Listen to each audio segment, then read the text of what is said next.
Whew. Hey everyone, to anyone who's watching, welcome again to the First Lost podcast.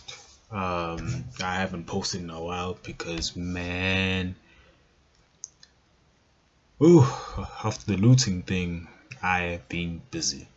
Yo, man, I have just been busy, but also have stuff to do regarding school and stuff. So I I did want to post last week, but wasn't able to.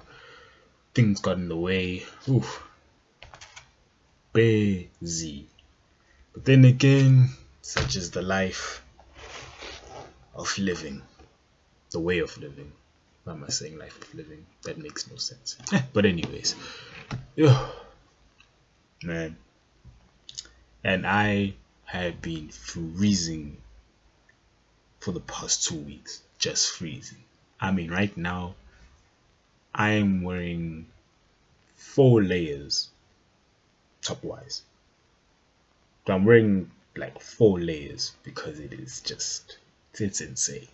I'm wearing a jersey underneath this jacket. Underneath that is a shirt, and underneath that is a vest. So you could say that I'm top heavy.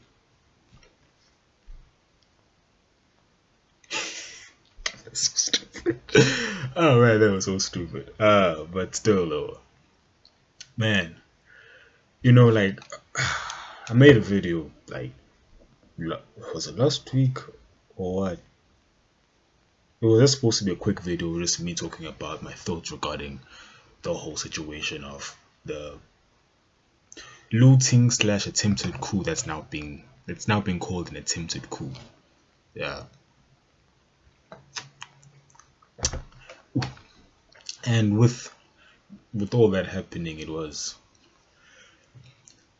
as I did say, I was entirely surprised. My friends and I were talking about it for a while in high school of such a thing happening. And during that whole time, I was just like curious of what is happening in the markets because things were oddly quiet there. Yes, the sentiment was bad, but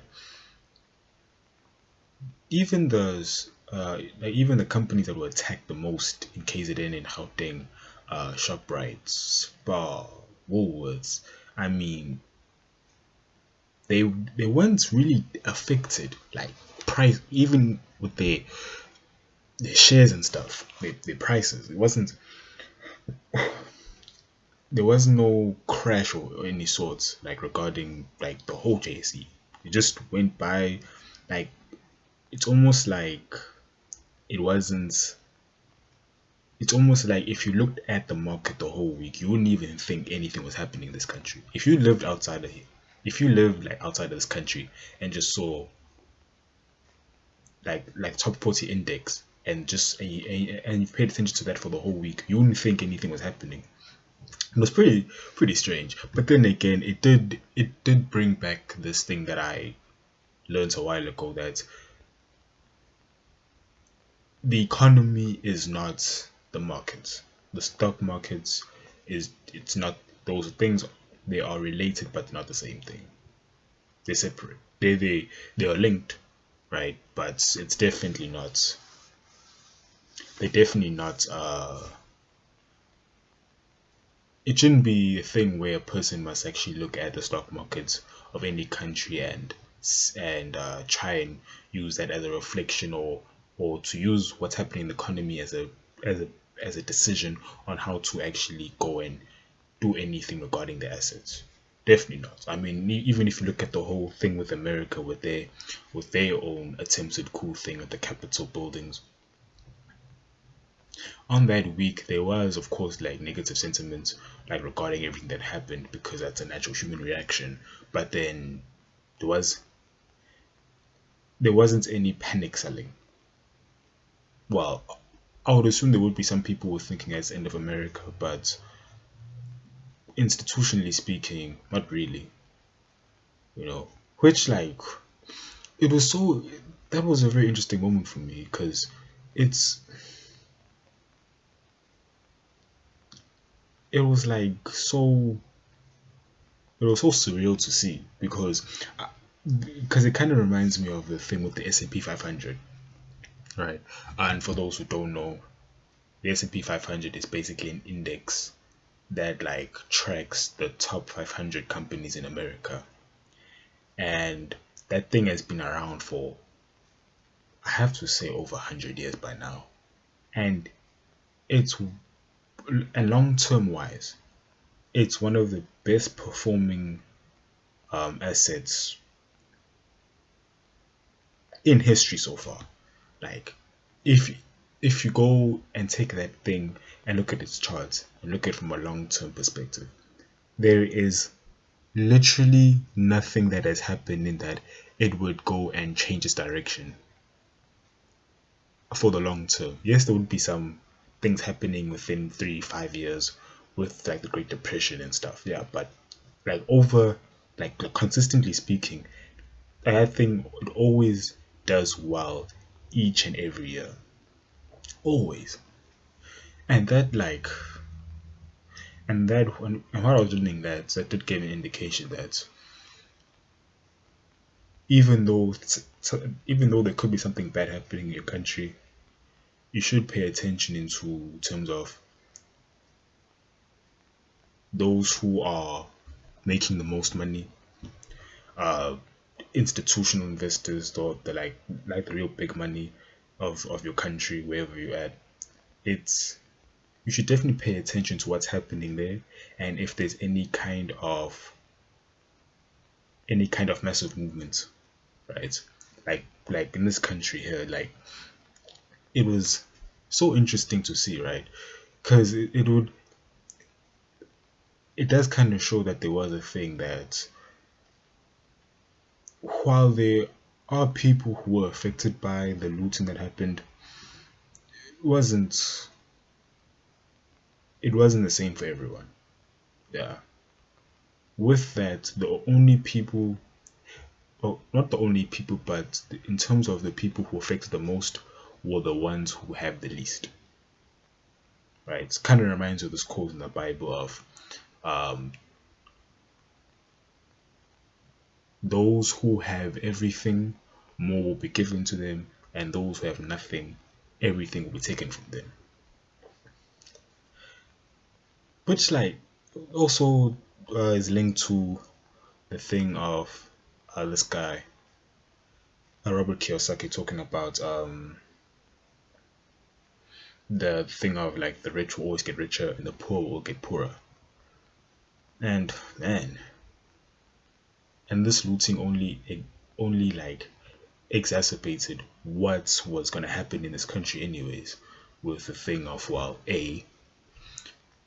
those who have have learned what system we're living in this country, and then also using what they learned to their advantage, will only be gaining more wealth. And then those who aren't aware of what's really happening, they'll only suffer. And also if they're in like um historically poor communities, they will they will unfortunately be the victims of they'll be like the victims of the consequences of what took place last week anyways.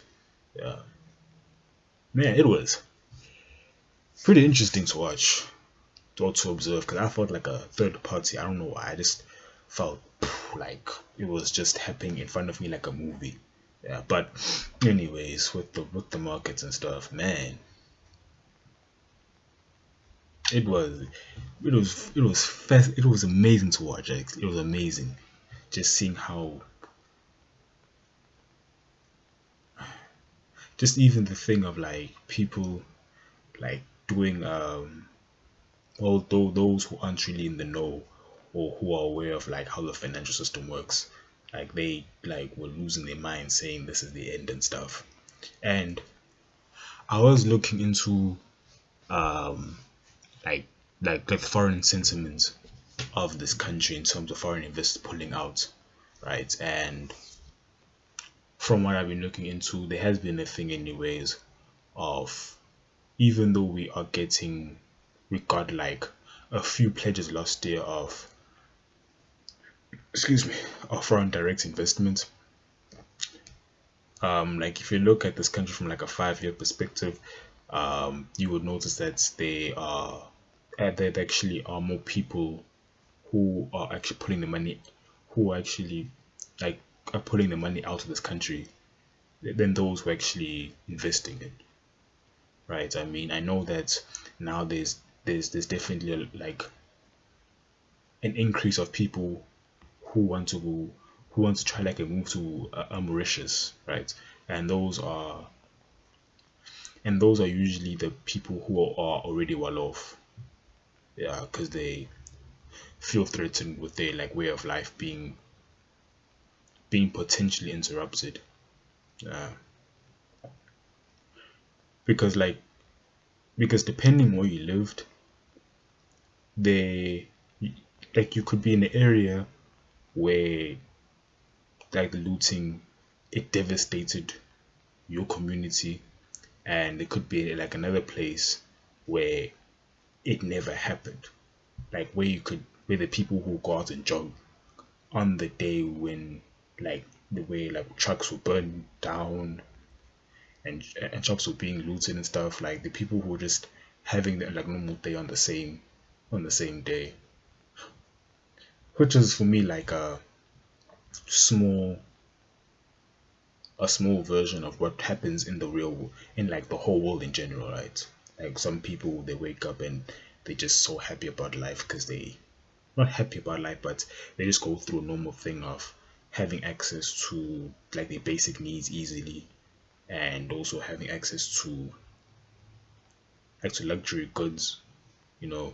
And then at the same time, there are people who are, you can't even use the word poverty. They are in places to where everything is so bad that almost it's hopeless to even try and live because of how bad things are. You know, it's just it's just a thing of, well, with that example, I was talking about the fact that in this country, it has been said that we are the most unequal country in the world. Not that we're the poorest, or that we are a poor country. We're definitely not. We aren't one of the richest, but we are like low middle tier. Yeah, if I could say, definitely low middle tier. Yeah.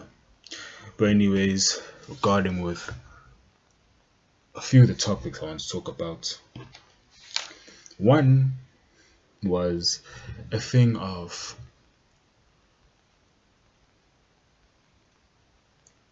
if it's better to,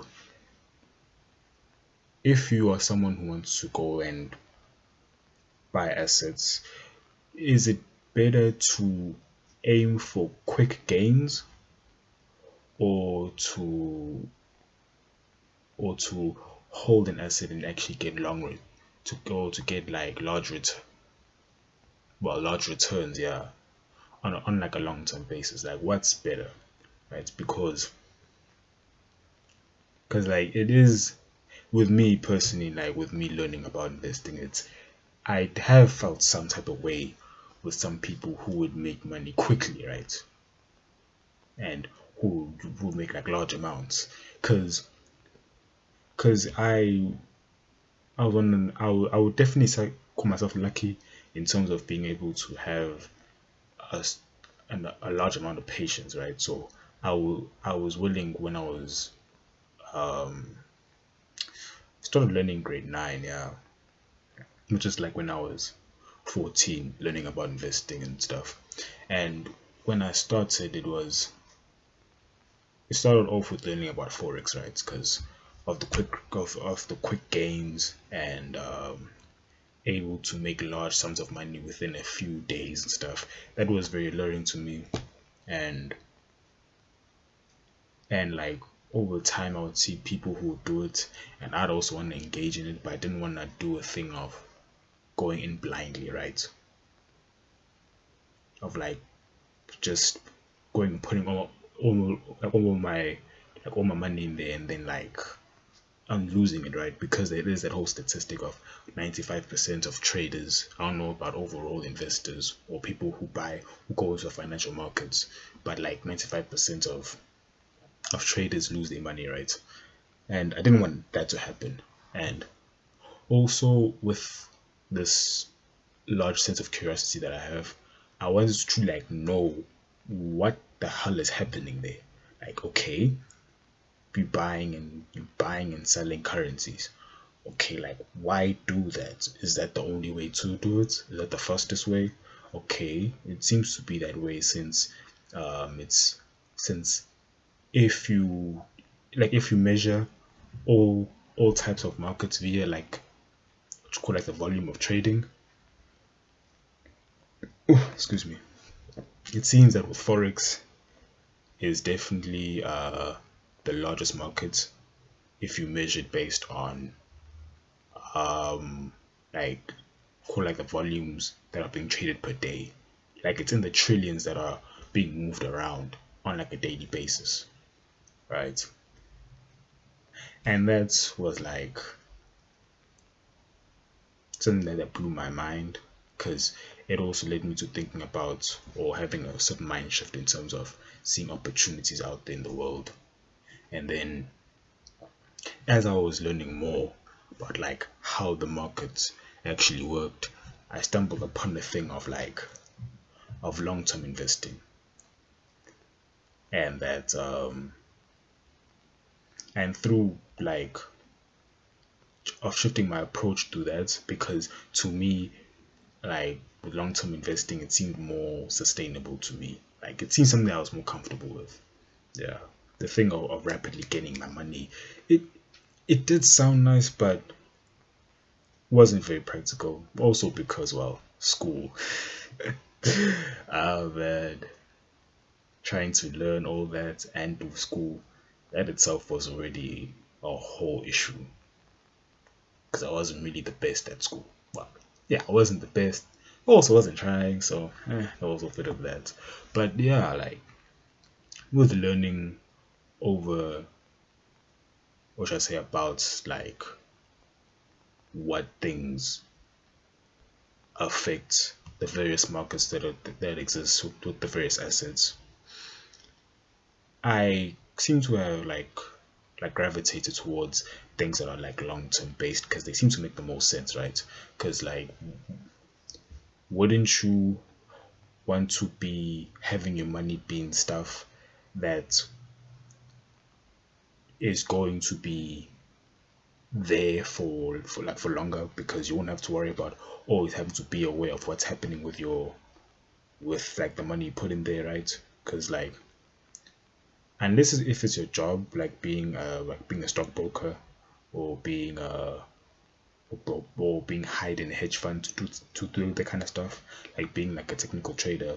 Like if you're gonna put your money in the markets and then you already have your own job, like your main thing, and you're doing this as like a side thing, it wouldn't be realistic to always be able to be on your feet and know what's happening in the market constantly, which is one of the things you have to do as a trader, right? Like someone who's aiming to only make money for the short term, to go put in there to go see what are like the best place to go put your money in if you look at the asset via chart, right? Like with if for example like if it's better to put your money in terms of like the pound to the dollar or the rand to the dollar or stuff like that, and seeing which chart has more opportunities to go and read the charts up, put in your analysis, stuff like that. I mean, most people can't do that every day. I mean, they could.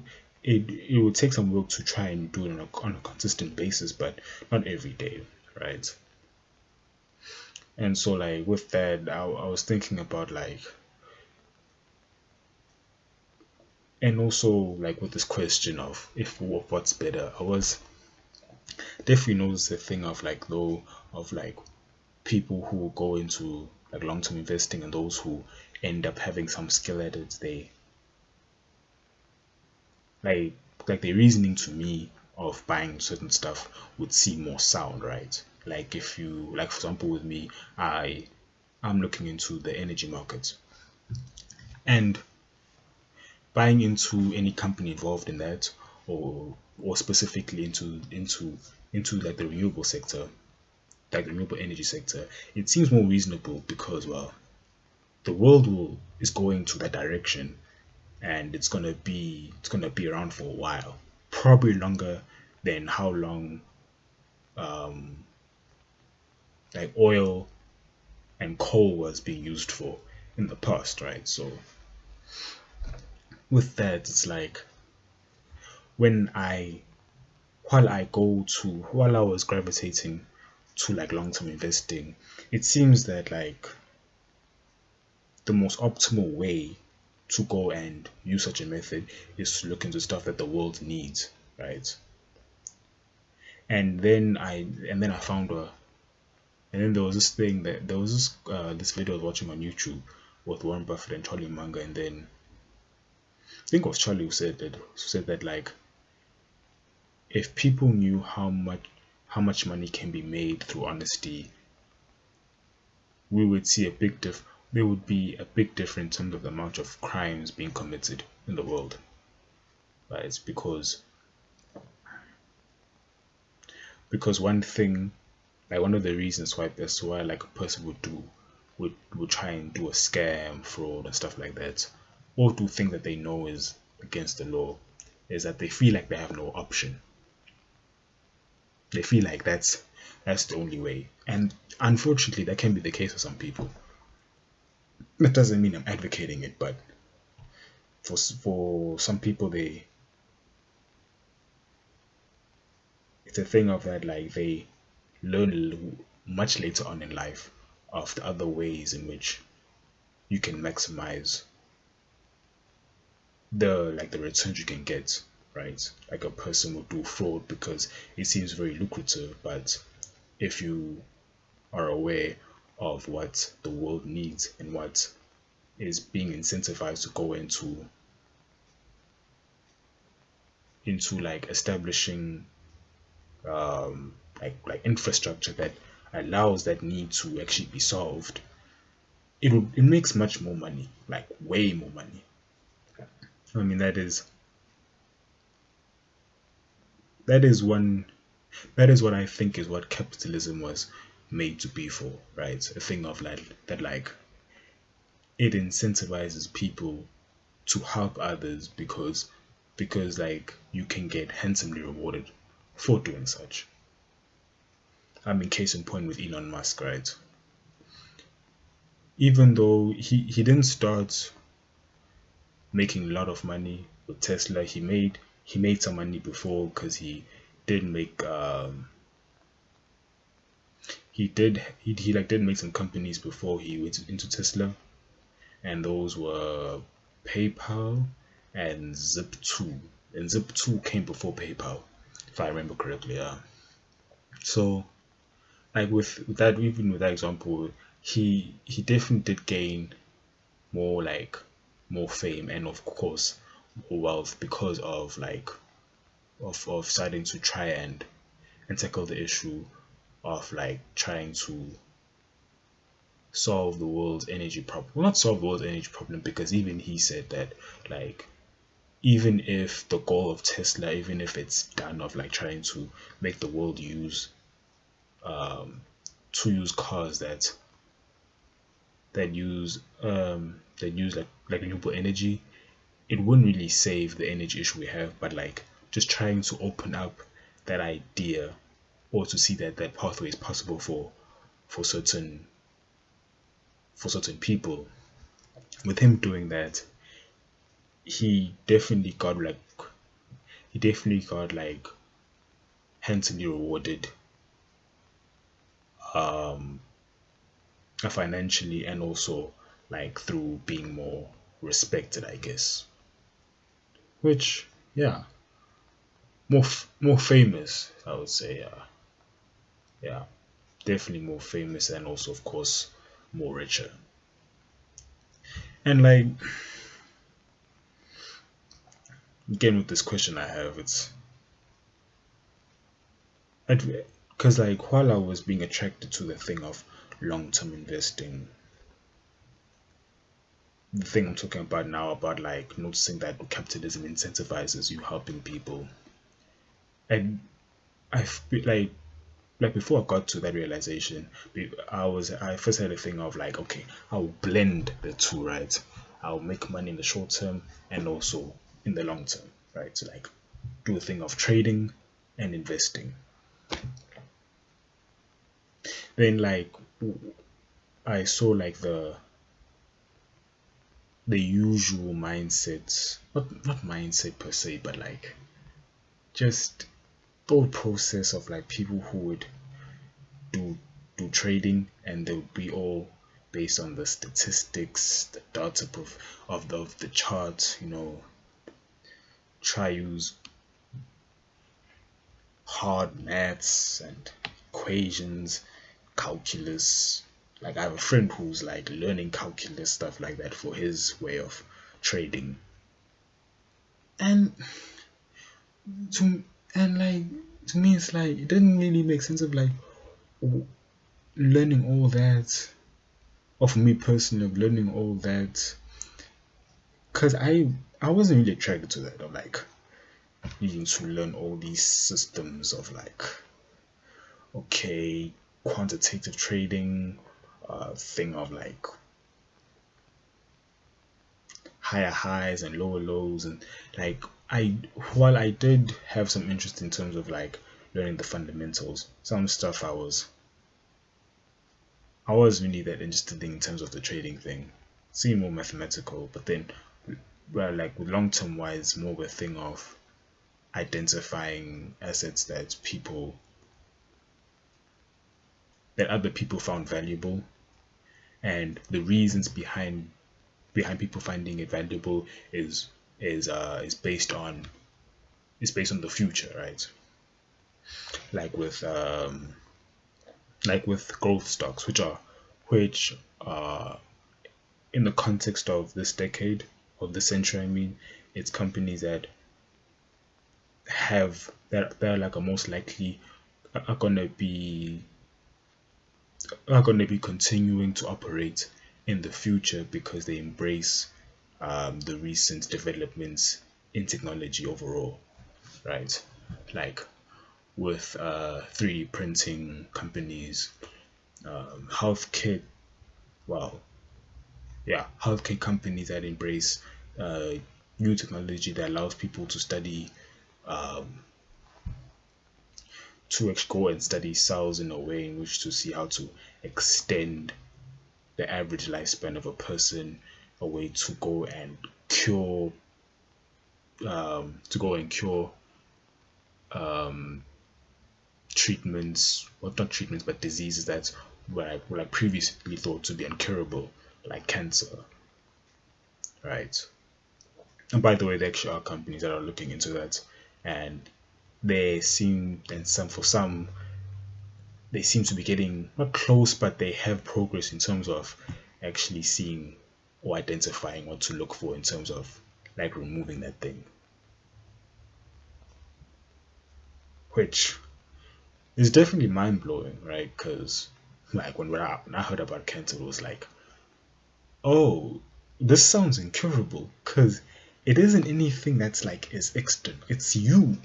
Like if your cells, because like every day you make cells right in your body because you lose some, and then you have some replaced. Or you have like all the cells in your body to be replaced by the old cells that die because cells aren't eternal, right? So it's like if you have a thing of like a certain part of your body that is making too much cells, those excess cells that aren't used in your body become rotten and then it spreads everywhere. It's like that sounds like a built-in weakness. Like that is not no way that can be healed or treated. But then, hey, innovation, man, that is something else. Innovation is just something else, man. But yeah, well, now I'm on this topic now with the whole thing of innovation, and then like And then with innovation, this ties to my question of like if it's better to trade or to invest in quotes. Because like, okay, with companies that are involved in the oil industry, I don't understand why they aren't transitioning to renewable energy, because we all know what's happening in terms of the oil industry dying. Because right now they're in a thing where they are like artificially, well, OPEC is artificially pumping up the price of oil because they are literally restricting the supply, while like they are slowing down the production of oil to try and make the price go up so they can try and make money for as little while as they can, while the world is seeing that using solar, hydrogen, wind, like these forms of energy can be used to power the world now. And I don't really understand why these companies or these countries are doing this, because it's like it just seems really greedy, it seems excessive, and they're trying to like trade in a way because they're only doing this for the short term. Because in the next, like, I won't even say 50 years, even 30 years, because of so many countries that are like, I think I said this in the previous episode, one I made a while back, about the fact that there are like the whole bunch of countries that are like having all these pledges saying that they're gonna be they won't emit any kind of carbons by 2030, and China saying 2050 and stuff, right? So if if a lot of countries are pledging to that, why even still stay in the oil industry? I mean, yes, I know in the short term there's so many countries that still rely on it, but like it doesn't seem smart to me. But then again, I don't have a billion, or I don't make millions, so maybe like I don't get blindsided by it, or with how much money you make from this thing, so then you bias towards that thing that makes you the most money, and anything else that seems completely different just like doesn't seem attractive to you. So I don't know. I don't know. It's hella weird. It's also with the thing of cryptocurrencies. that that market kills me. Like it's so funny. It's just like, because at first when with Bitcoin, when it went up to about $20,000, so many people in the banking industry were like, it's a scam. It's useless. It can't do the thing it's claiming of going to replace the dollar. Like 2017, 2021. Wait, my phone. Let me calculate this. I ain't gonna try to use my head. 2021 minus 2017. 4 years ago. 4 years ago, people were a whole bunch of that people in the banking industry were saying that now this whole thing of like cryptocurrency, it's a fad. Why would people go and look into that? It can't do what it's claiming of being able to replace the current financial system. And it's like, and now so many countries are trying to do a thing of completely digitizing their own currency. Like so many countries are aiming to do that. And there's one who said, well, let's just use Bitcoin. And even they now want to use their own cryptocurrency, trying to make their own. Man, this is just hilarious. It's like they were so wrong, it isn't even funny. But then again, it's also just a thing of people just realizing later on of like why like cryptocurrency is such a big thing, because of it, and also blockchain technology and stuff, man. And blockchain, that is, whoa. Next to semiconductors, I can't. It's gonna be one of the most influential technologies of of the next 100 years. Like, wow, its applications can be almost infinite depending on how you look at it. Like, because like there's a thing, right, of NFTs when it comes to blockchain, of thing of like, okay, you are able to completely own something that is on the internet, and when people go and it doesn't matter if people have their own copy of it, because they don't have the original like documents, if I can say, you will always be known as the owner of it, right? And you can sell a piece of your ownership to other people, and if they sell it, you get a commission of a of you, you get a commission that's based on like how much you decided to have in your thing called a smart contract, which is basically like a digital contract. And then and that's the thing, as like that like is your thing that's showing that you own the NFT, right? And then you can decide in the smart contract, if someone sells the portion of the ownership that you sold to them, you get like a 10% commission. And that's like as long as the NFT exists.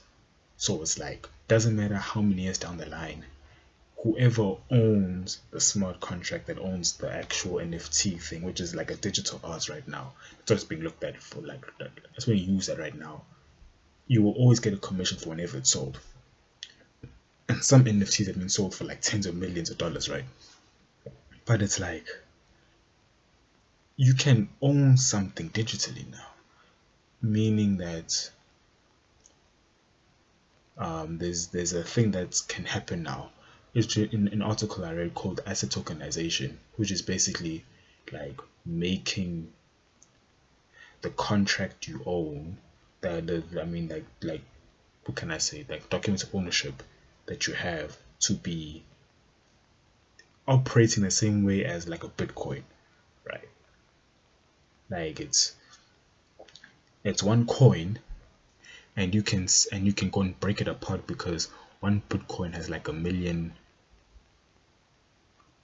satoshis, if I remember the correctly.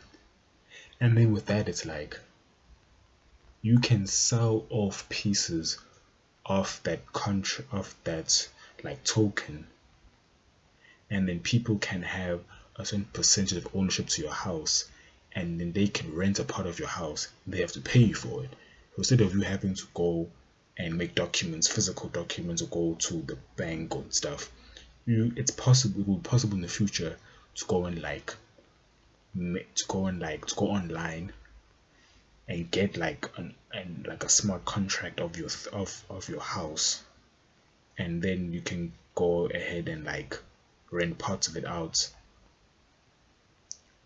almost instantaneously with the speed that you can get with that. That's like insane, man. As tokenization is like an insane idea. The idea of being able to like to own something digitally and then sell off, and go like and sell off different parts of it, and someone has to go ahead and pay you for actually owning that thing. And you can even do a thing of having the payment to be automatically set up depending on what kind of cryptocurrency you use, right? With like ETH, Ethereum, right? That's the main places where like NFTs are, because that's the only cryptocurrency right now that allows for smart contracts. So it's like, it can be a thing of it being automatically paid to you depending on how the smart contract is structured. So it could be a thing of like, yo, and it's on a public, and with the blockchain, it's like a public thing, right? Like, if like you can get access to like all the transactions that have been made from someone's from like from my side, right? Say if I had like Ethereum, which I do, but I do not advise anyone to buy it because none of this is financial advice. This is just me rambling. But yeah, so with, say, like if I have Ethereum and then it's like I want to go buy like an NFT, or say if I want to use that Ethereum to go buy someone's to buy like a piece of someone's property, and then it can be a thing of like, instead of me having to go and actually make the payment to that person for owning that owning a part of that house, it's automatically, basically it's almost like a debit order. But like you depending on what's written in the code of that contract, you may not have to do anything in terms of the payments. You just have to be aware of it and know the terms and conditions or whatever you're buying into.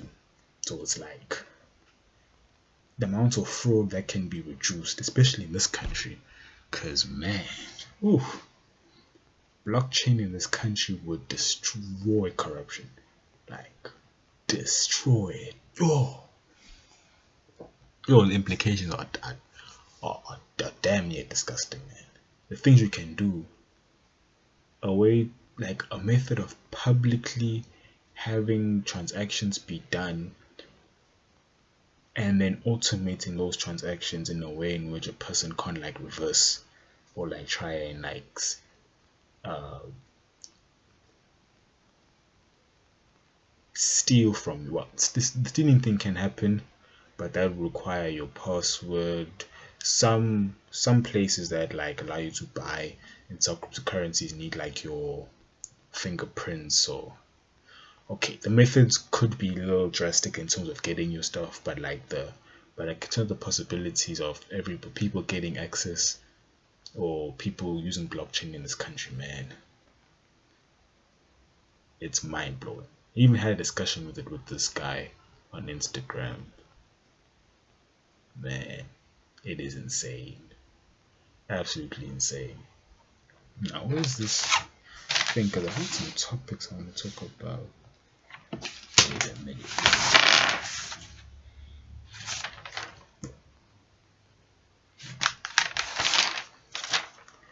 Give me a second.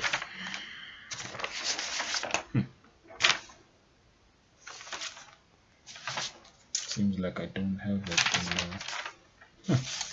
But yeah, man, and innovation, the way it's affecting the world, it is something insane. Possibilities and it's all. I don't like the thing of like so many people don't even know about half of these things. Right? Because I only talk about like renewable energy and, well, mainly talk about like blockchain and also cryptocurrency. But then like even with like renewable energy on its own, it's like so many people don't really know about these things, and I don't necessarily like that, because I mean there are people who do want to know but don't know how to find out these things. And a person that have to be a whole nerd about it like me, but I feel as though there needs to be some sort of thing done this way. The average person, not average person, because maybe if I say average person, you feel like I'm like downplaying or belittling them, but like most people don't know about these things, and if they if they ever do find out, it's going to be later on in life when they feel as though they can't take advantage of it. They'll always be like, should have learned this years ago.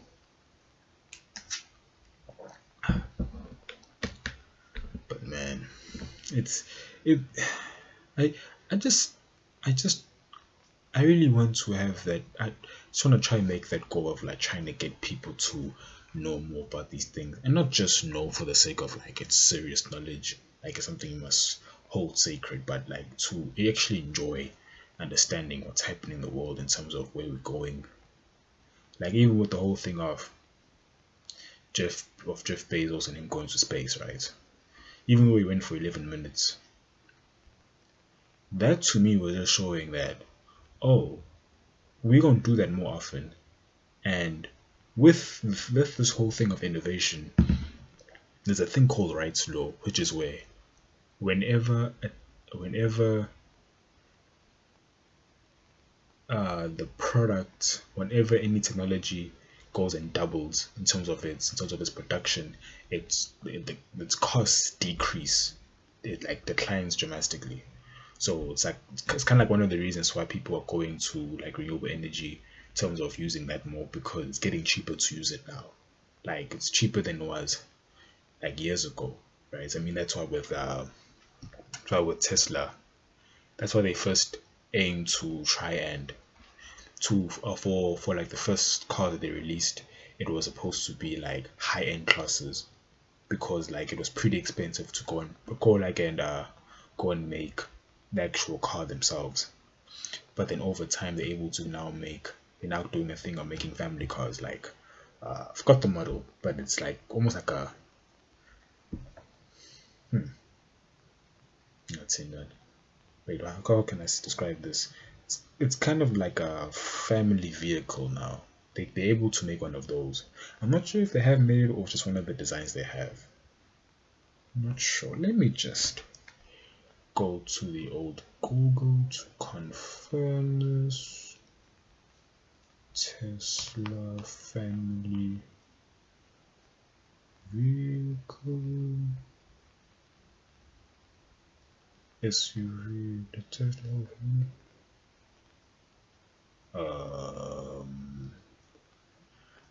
Huh. Model X. Yeah. Oh. Okay. Yeah. But yeah, with the Model X, for example, right?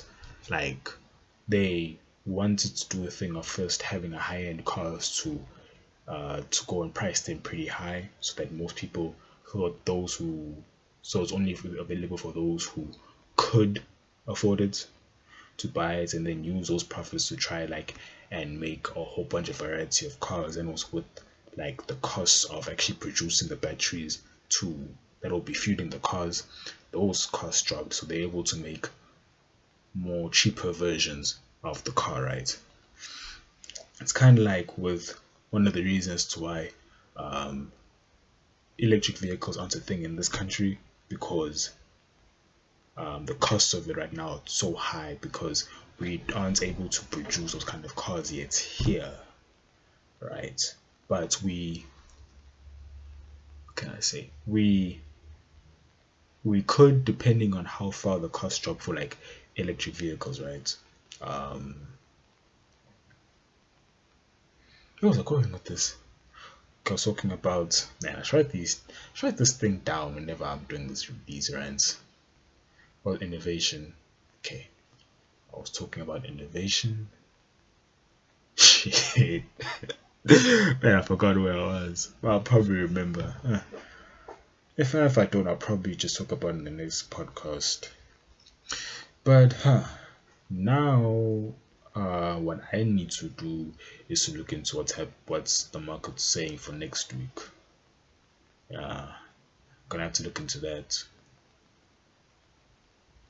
But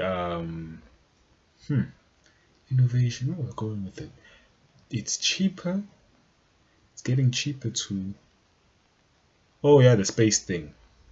So with like Jeff Bezos going to space and stuff, it costs like almost $11 million. There was an auction for Elon. I mean, not for Elon, but for Jeff Bezos's whole thing of him of him auctioning the seats for his thing, and some went to like $11 million, right? And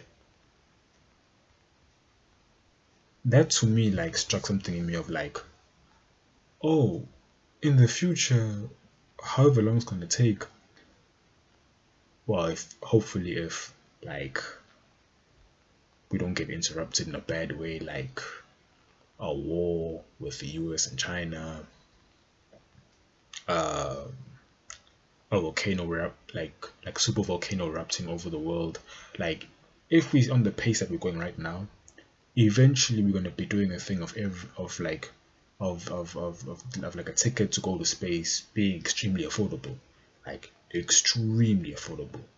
I mean, it's even happening on a small scale now, right? With this thing, well, in the course I'm doing, which is business analysis, we there's a thing we've been learning about in terms of like cloud computing, right? There's infrastructure as a service in terms of where third party companies can do a thing of like having or holding the data, or being places in terms of like, okay, let's break this down more properly. Yeah, so it's like a company needs to have a database nowadays to actually do a thing of being able to compete in the world, because like you can't, it isn't ideal anymore to store like all your information in on paper and have like a file cabinet. Now it has to be stored in like a database, and that database can be pretty hard to maintain, and you always have to buy like like much better ones, which it's actually easier now to just have a company, have a cloud computing company, just to be a places where they hold your information and they do the thing of maintaining, like maintaining your data, doing a thing of always like upgrading the databases, and then you just go and rent from them, and so that like they store your information and then you just pay, and then you just pay like a monthly fee, and they do all of the maintenance, right? Now that's infrastructure as a service. There's a platform as a service. There's it's infrastructure, platform, uh it's three shit. Is inf There's infrastructure, or it's infrastructure, platform, and software as a service. Now there's a fourth one that's being made, but it's not taught in my thing, my course. It's called mobility, or mobile as a service, which is basically where like you where it's almost like Uber, right? Like that kind of technology, but then now it's like on air, right? So that's slowly being a thing being developed, where like you can where it's soon going to be possible for people, instead of them having to pay a large price for tickets, they can able to pay a much more reasonable price, but for having a smaller aircraft to take them to the destination, right? Like something like that, something along those lines. Still have to actually understand it, but I know that things like, I know some people are looking into that in terms of, and there's an opportunity for the companies that are looking into that, right? So maybe if you're interested, you can also look into that. But that is a small scale of what's going to happen with going to space, because it's just like any other technology, right? You can always equate it to like the first computers, right? They're really big, really expensive, but now over time and over the use of capitalism and the incentives of making better ones to compete in the market and then at a cheaper price, we now have cell phones, which have more power in them than the actual computers used to launch the like the NASA rockets to the moon, right?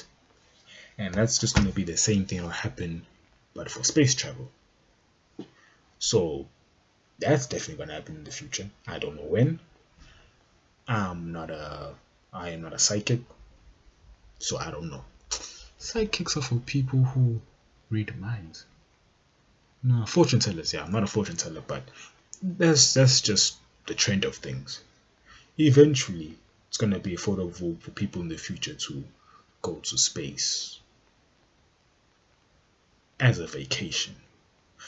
Obviously, it's gonna be the same thing as just traveling normally, in that the more money you have, the nicer your travel will be. But soon we'll have that. I mean, It's gonna be the case with people like Elon who want to die on Mars, so he wants to have his own colony over there, which is a little weird, but to each their own. And I mean, if some of us with the whole thing of being well in the future, people being able to extend the age of living and living healthily, with people being encouraged more, to eat healthier, and also the thing of